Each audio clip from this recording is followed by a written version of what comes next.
Hello, मैं Rahul sir. आपने पिछले लेक्चर यूपी बोर्ड में पढ़ा था कि कैसे सांद्रता ज्ञात करें। तो सांद्रता ज्ञात करने के लिए आपने बहुत सारी इकाइयों का प्रयोग किया, जिसमें से मैंने मोलरता और मोललता आपको पढ़ा दिया था। हमारे पास एक टॉपिक या कुछ इंपॉर्टेंट टॉपिक बच गया था, जैसे उसमें नार्मलता है और आपका मोल प्रभाज है और आपका भारमलता है। ये सब आज आपको मैं पढ़ाऊंगा, ठीक है। आइए हम लोग बिना लेट किए टॉपिक की तरफ चलते हैं। टॉपिक का नाम था नार्मलता, ठीक है। हम लोगों को सांद्रता ज्ञात करनी है। हम लोगों को क्या पढ़ना है आज? नार्मलता पढ़ना है, नार्मलता। अब हमको समझना है कि नार्मलता क्या होती है। फटाफट हम लोग समझेंगे नार्मलता होती क्या है। हमारे पास ये कहते हैं कि 1 लीटर का 1 विलियन है, 1 लीटर का 1 विलियन। तो मैं कहूं कि किसी 1 लीटर विलियन में उपस्थित ग्राम तुल्यांकों की संख्या, तो मैं ये कह सकता हूं कि निश्चित ताप पर, हमेशा ताप को निश्चित यहां कर देंगे, निश्चित ताप पर 1 लीटर विलयन में उपस्थित, किसमें उपस्थित? विलयन में उपस्थित विलय के, किसके भाई? विलय के ग्राम तुल्यांकों की संख्या विलयन की नार्मलता कहलाती है। ओके, फिर से मैं बताता हूं। निश्चित ताप पर प्रति लीटर आयतन में उपस्थित विलय के मोलों, विलय के ग्राम तुल्यांकों की संख्या उस विलयन की नार्मलता कहलाती है। नार्मलता को हम लोग यन से प्रदर्शित करते हैं। तो 1 लीटर का कोई विलयन है और उस 1 लीटर विलयन में जितना विलय के ग्राम तुल्यांकों की संख्या उपस्थित होगी वही उसकी नार्मलता कहलाएगी, ठीक है। आइए हम लोग परिभाषा लिखते हैं, फिर उसके बाद हम लोग फार्मूला भी लिखेंगे। तो समझ में आ गया कि किसी 1 लीटर आयतन में विलय के ग्राम तुल्यांकों की संख्या जितनी उपस्थित होगी वही उसकी क्या कहलाएगी? नार्मलता कहलाएगी। क्या कहलाएगी? नार्मलता कहलाएगी। आइए स्टार्ट करते हैं। अब हम लोग शुरू करते हैं नार्मलता।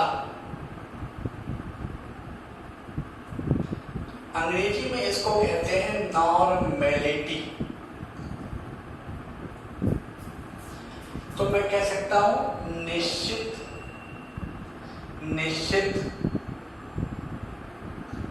ताप पर किसी विलयन के प्रति लीटर आयतन में उपस्थित, प्रति लीटर आयतन में उपस्थित विलय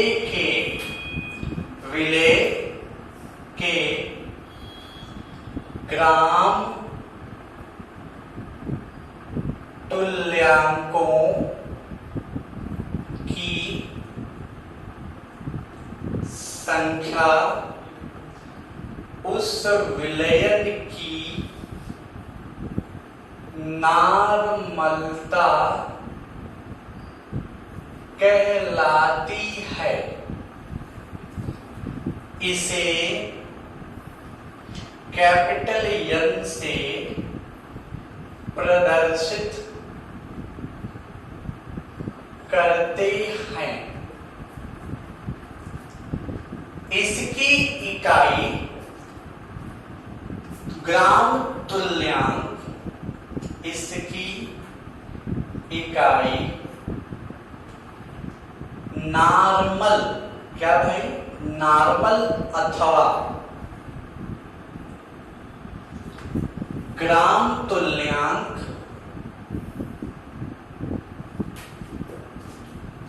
प्रति लीटर होती है, ग्राम तुल्यांक प्रति लीटर होती है। आइए एक बार इसको रिपीट करते हैं। निश्चित ताप पर किसी विलयन के प्रति लीटर आयतन में उपस्थित विलय के ग्राम तुल्यांकों की संख्या विलयन की नॉर्मलता कहलाती है। इसे कैपिटल एन से प्रदर्शित करते हैं। इसकी इकाई नॉर्मल अथवा ग्राम तुल्यांक प्रति लीटर होती है। ये ताप पे निर्भर करता है। तो आप इसका स्क्रीनशॉट ले लेंगे, इसको नोट कर लेंगे। ये परिभाषा है। निश्चित ताप पर किसी विलयन के प्रति लीटर आयतन में उपस्थित विलय के ग्राम तुल्यांकों की संख्या विलयन की नॉर्मलता कहलाती है। इसे यन से प्रदर्शित करते हैं। इसकी इकाई नॉर्मल अथवा ग्राम तुल्यांक प्रति लीटर होती है। ओके, अब हम लोग इसका फार्मूला बनाएंगे। ठीक है, चलिए। तो अब फार्मूला के रूप में हम पढ़ेंगे कि नॉर्मलता किसे कहते हैं। आइए जरा फार्मूले के रूप में पढ़ते हैं। हम लोग फार्मूले के रूप में जब पढ़ेंगे तो आपका हो जाएगा नॉर्मलता बराबर विलय के ग्राम तुल्यांकों की संख्या बटे में विलयन का आयतन, वो भी किसमें, लीटर में। अब हमारे समझ में एक बात नहीं आती है कि यार नॉर्मलता को प्रदर्शित किससे करते हैं। तो यार नॉर्मलता को हम लोग नॉर्मलता को कैपिटल एन से प्रदर्शित करते हैं।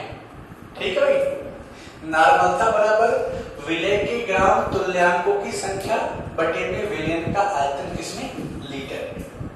हमको ये चीज समझ में नहीं आती, तो यार हम लिखते नीचे विलय के ग्राम तुल्यांकों की संख्या बराबर विलय का भार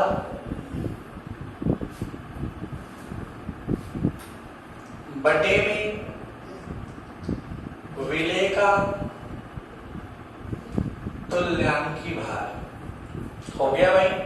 तो विलय के ग्राम तुल्यांकों की संख्या बराबर विलय का भार बटे में विलय का तुल्यांकी भार। तो अब जो नया फार्मूला बनेगा वो क्या बन जाएगा, नॉर्मलता बराबर विलय का भार बटे में विलय का तुल्यांकी भार गुणे विलयन का आयतन, किसमें भाई, लीटर में। तो बन गया नया फार्मूला, नॉर्मलता बराबर विलय का भार किसमें, ग्राम में, बटे विलय का भार तुल्यांकी भार गुणे विलयन का आयतन लीटर में। आई बात समझ में। हम इसको शॉर्ट में लिख सकते हैं, n बराबर स्मॉल w बटे में कैपिटल E इंटू V और V किसमें, लीटर। तो आप किस समझ में आ गया कि नॉर्मलता बराबर विलय का भार ग्राम में, विलय का तुल्यांकी भार गुणे विलयन का आयतन लीटर में होता है। इसको हम नार्मलता को n से प्रदर्शित करते हैं, विलेय के भार को हम स्मॉल w से, विलेय का तुल्यांकी भार हम कैपिटल E से, विलेय का आयतन हम v से प्रदर्शित करते हैं। तो ये आप नोट कर लीजिए, नार्मलता बराबर विलेय के ग्राम तुल्यांकों की संख्या बटे विलेय का आयतन लीटर में। तो विलेय के ग्राम तुल्यांकों की संख्या बराबर विलेय का भार बटे विलेय का तुल्यांक भार। ये मान हमने यहाँ पे रख दिया, नया फार्मूला हमको मिल गया। इसको शॉर्ट में n बराबर W बटे कैपिटल E इंटू V, वो भी किसमें, लीटर में लिख सकते हैं। आई बात समझ में? इसको आप नोट कर लीजिए।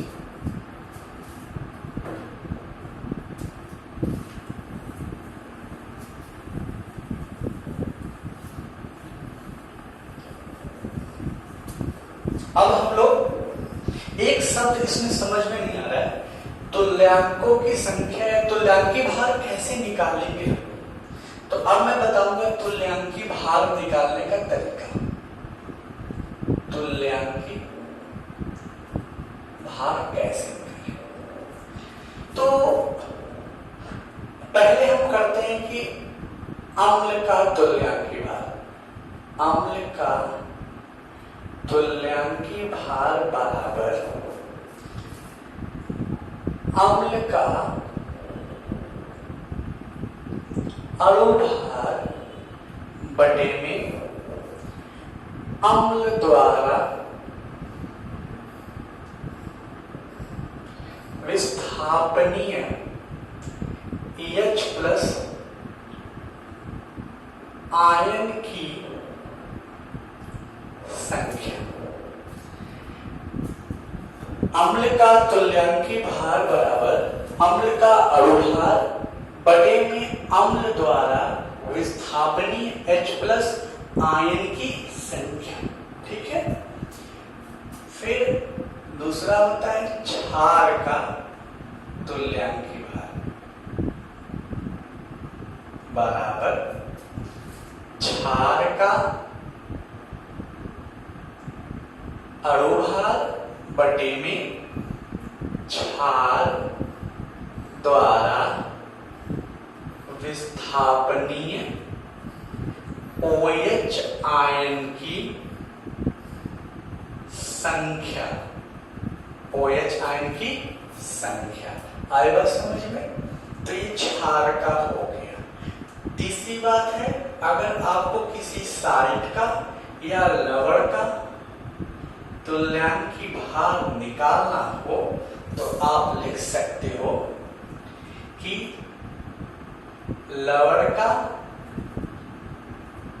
अणु भार बटे में लवण में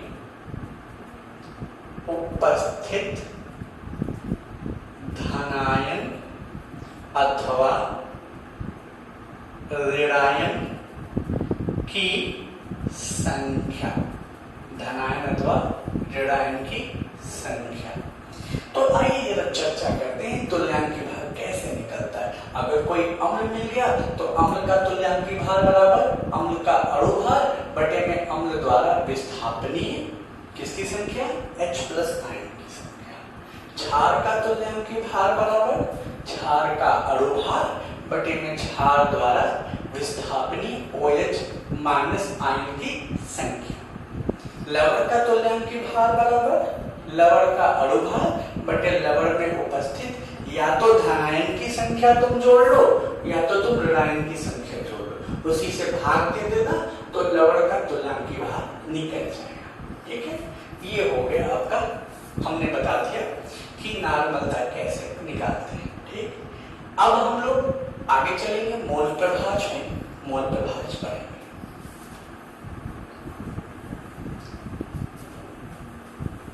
जिसको मैं मिटा दे रहा हूं, फिर मैं आपको जो अगली टॉपिक है मोल प्रभाज उस पे ले चलता हूं।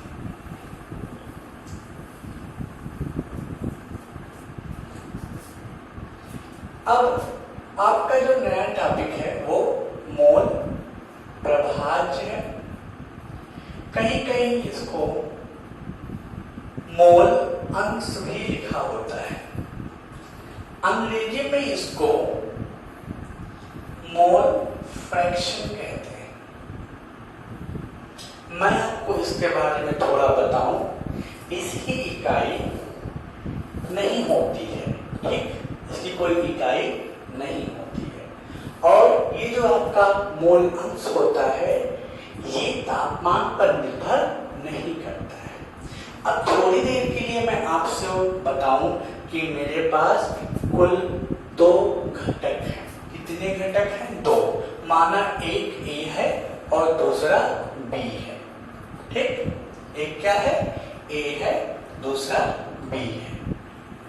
तो घटक A और घटक B मिलकर क्या बनाएंगे बेटा? विलयन बनाएंगे। बना दिए विलयन। हमने मान लिया एक विलेय होगा इसमें से और एक कोई क्या होगा? विलायक होगा। तो इस स्थिति में अगर मैं मोल अंश निकालना चाहूं इन दोनों लोगों का, देखिए भाई मोल अंश दोनों घटक का निकलता है। विलेय का भी निकलेगा मोल प्रभाज और विलायक का भी मोल प्रभाज निकलता है। तो कैसे निकालोगे मोल अंश या मोल प्रभाज? तो हम चर्चा करते हैं कि मेरे पास अगर 2 घटक हैं, घटक A और एक घटक B, इन दोनों का मोल प्रभाज हम लोग आज निकालेंगे, ठीक है। आइए शुरू करते हैं। तो जैसे हम आपको बता दें कि मोल प्रभाज को X से प्रदर्शित किया जाता है। तो अगर मुझे घटक A का मोल प्रभाज निकालना है जिसको हम XA से प्रदर्शित करेंगे, तो XA बराबर हो जाएगा घटक A की मोलों की संख्या बटे में विलयन में उपस्थित कुल घटकों की संख्या। तो विलयन अगर 2 लोगों से मिलकर बना है तो 2 घटक होंगे, एक विलेय होगा और दूसरा विलायक होगा। तो XA बराबर विलेय के घटक को मैं A से छोटे वाले n से मोलों को दिखा रहा हूं, विलेय के मोलों को, तो बटे में कुल मोल। तो एक तो विलेय का मोल होगा और एक विलायक का मोल होगा, ठीक।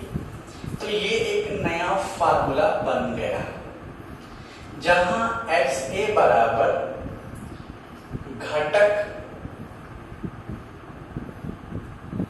A का मोल अंश है, NA बराबर घटक A के मोलों की संख्या, NB बराबर घटक B के मोलों की संख्या, ठीक है भाई।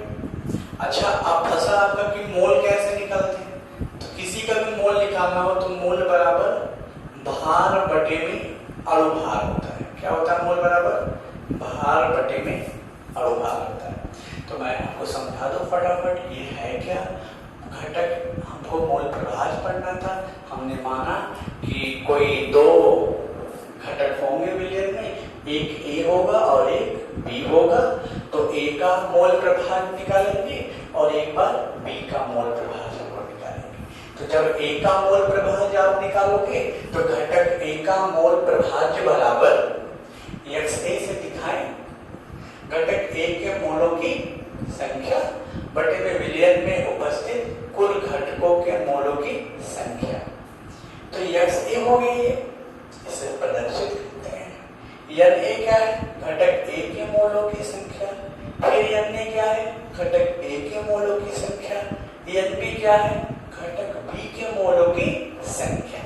इसको आप नोट कर लीजिए, आया समझ में? ठीक है, अब हम लोग आगे चलते हैं। इतना आ गया। अब हमारे पास घटक B का बचा होगा, तो हम लोग घटक B के लिए लिखेंगे। अब तो जैसे घटक B के मोलों की संख्या को xb से दिखाएंगे, तो xb बराबर घटक B के मोलों की संख्या बटे में विलयन के कुल मोलों की संख्या। ठीक है, विलयन के कुल मोलों की संख्या। तो यार xb बराबर हो जाएगा nb, क्योंकि इस बार हम b का निकाल रहे हैं, उसको कैपिटल N से प्रदर्शित कर रहे हैं, और फिर नीचे nb और स्मॉल वाला। ठीक है भाई, समझ में आया? xb क्या है यहाँ पे, घटक B का मोल अंश। ठीक है, चाहे मोल प्रभार बोलिए चाहे मोल अंश बोलिए। ठीक, Nb, Na और Nb पहले ही लिखा दिया हूं कि क्या होते हैं, अब आप नोट कर लीजिए। तो अगर कोई दो घटक होंगे तो पहले वाले घटक के हिसाब से निकाल लेंगे और फिर दूसरे वाले का इस तरह से हम क्वेश्चन लगा लेंगे। ठीक है, इसकी कोई इकाई नहीं होती है। समझ में आई बात है? तो आपको मैंने आज नॉर्मलता बता दिया और आपको मैंने मोल प्रभार बता दिया। हमने मोल प्रभार में आपसे कहा कि अगर आपको किसी का मोल प्रभार निकालना है तो आप दोनों घटक का निकाल सकते हैं। ठीक, इसकी कोई इकाई नहीं होती है। ठीक है, अगर मैं एक घटक का निकालता हूं मोल प्रभार, तो उस घटक के मोलों की संख्या ऊपर लिख दूंगा, फिर नीचे विलयन में उपस्थित कुल मोलों की संख्या। तो विलयन दो घटकों से मिलकर बना होगा, एक विलय और एक विलायक, तो दोनों को हम लिख देंगे। आई बात समझ में? कोई दिक्कत तो नहीं यहां तक? अब मैं एक बात बताता हूं, जैसे घटक A का मोल प्रभार और घटक B का मोल प्रभार एक के बराबर होता, मतलब घटक पहले घटक और दूसरे घटक का जो योगफल होता है वह एक के बराबर होता है। मतलब क्या है, क्या फायदा इससे है कि अगर तुमने किसी एक का मोल प्रभार निकाल लिया तो आप दूसरे का मोल प्रभार निकाल लोगे। ठीक है, हम आज आपको नॉर्मलता पढ़ाएं, मोल प्रभार पढ़ाएं, और मैंने ये बताया आपको कि नॉर्मलता क्या होती है, जो सबसे कठिन होता है, समझ में नहीं आता है, और ये आपको मैंने बताया, आज मोल प्रभार बताया। चैनल को सब्सक्राइब करिए, वीडियो को लाइक करिए, शेयर करिए, और हम इसी तरह से और ज्यादा वीडियो लाते रहेंगे। अधिक से अधिक यूपी बोर्ड के बच्चे हमसे जुड़े। कुछ ही दिनों में अगर लॉकडाउन खुलता है तो ऑफलाइन क्लासेस भी चलेंगी, तब तक के लिए आप पढ़ते रहें और मुझसे जुड़े रहें। RM chemistry classes bye Rahul sir.